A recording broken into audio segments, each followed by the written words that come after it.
Rio இப்படி எவ்வளோ நல்லவன்னா, இங்கே பிஸ்கட்டை வச்சுட்டு இங்கே உக்காந்துருப்பார்.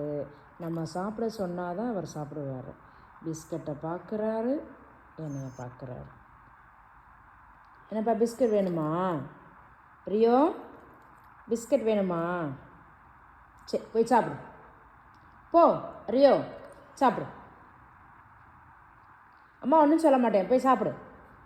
போடா எடுத்துக்கடா, போய் சாப்பிடு. போ போ எடுத்துக்க.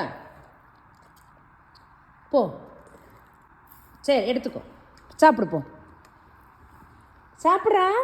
போ. ஓ உனக்கு எடுத்து கொடுத்தா தான் சாப்பிடுவியா? சரிங்கப்பா. ம்